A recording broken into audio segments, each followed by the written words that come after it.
Founding Father Adams, the legendary story of creating America.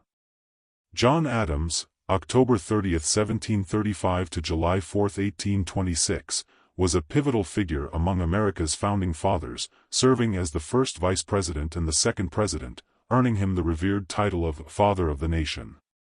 Though his brilliance was often overshadowed by Washington's military legend and Jefferson's literary flair, Adams, with his unwavering conviction, profound wisdom, and relentless pursuit of liberty, left an indelible mark on the grand saga of America's birth. His story is an anthem of an ordinary man forging greatness through courage and sacrifice, brimming with human brilliance and historical gravitas.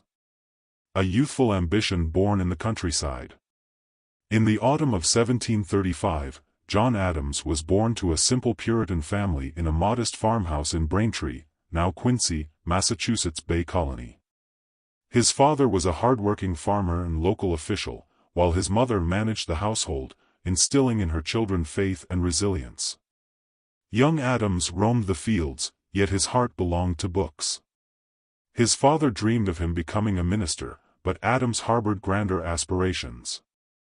In 1751, he enrolled at Harvard College, graduating 4 years later with distinction, armed with a wealth of knowledge as he embarked on a career as a lawyer. The young Adams quickly distinguished himself.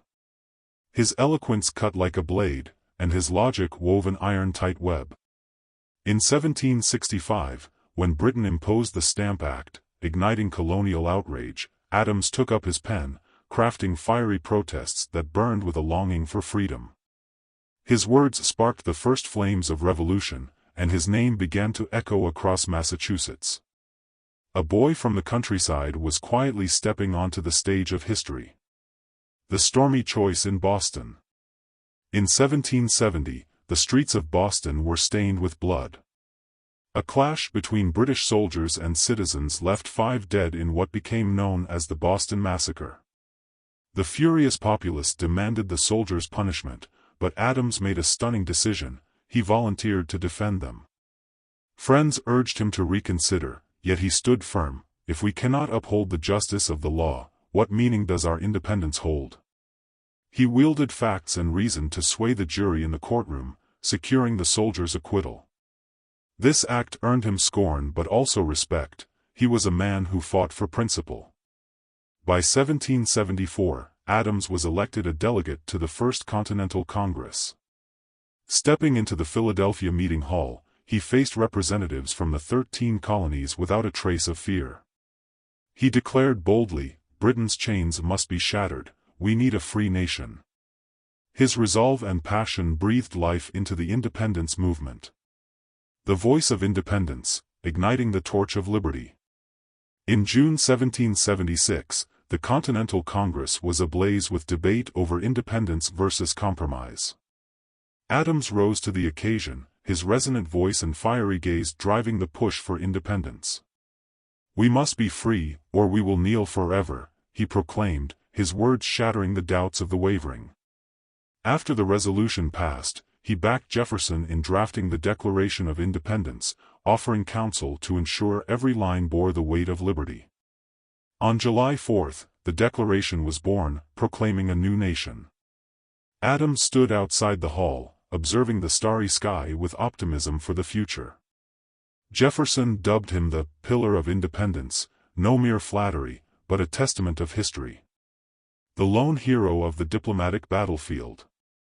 The Declaration was only the beginning. War soon engulfed the land. Adams' new victory hinged on international support.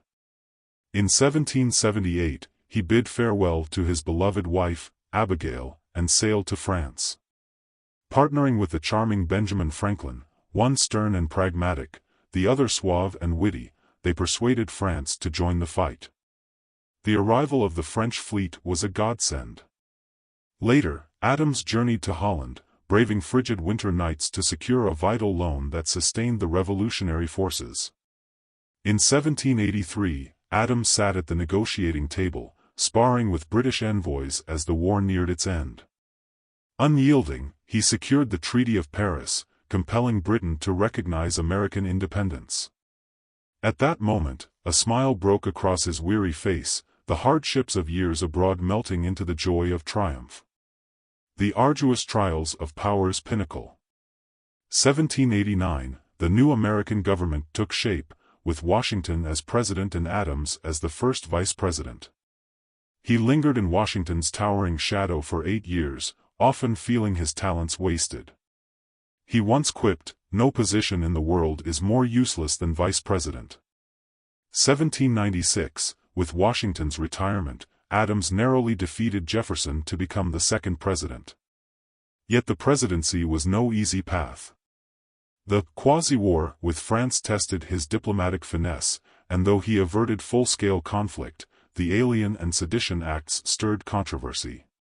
Intended to safeguard the nation, they were decried as assaults on freedom, fracturing his friendship with Jefferson and fueling factional strife. In 1800, he lost the election and retreated from the seat of power. Retirement to the fields and a life's final tribute. After leaving office, Adams returned to his Massachusetts home, sharing his remaining years with Abigail. She had been his rock, raising their children alone during the Revolution and comforting him with letters. In his later years, he reconciled with Jefferson, and their correspondence explored life and nationhood in a touching testament to friendship. On July 4, 1826, the 50th anniversary of the Declaration, 90-year-old Adams lay at home, whispering, "Thomas Jefferson still lives." With that, he slipped away. Astonishingly, Jefferson passed on the same day, the two founding fathers offering their lives as a final salute to America's birth. Eternal radiance. John Adams lacked Washington's commanding presence or Jefferson's poetic genius, but he laid America's foundation with wisdom and perseverance. He promoted independence, achieved peace, and defined constitutional principles integral to the nation's identity. His son, John Quincy Adams, later became the 6th president, carrying forward the family legacy. Adams' story teaches us that America's birth was not just a triumph of arms but a victory of thought and conviction. From the beginning of rural beginning, he weathered storms to reach history's summit. He was no distant hero but a man who lifted the dream of liberty with his own hands.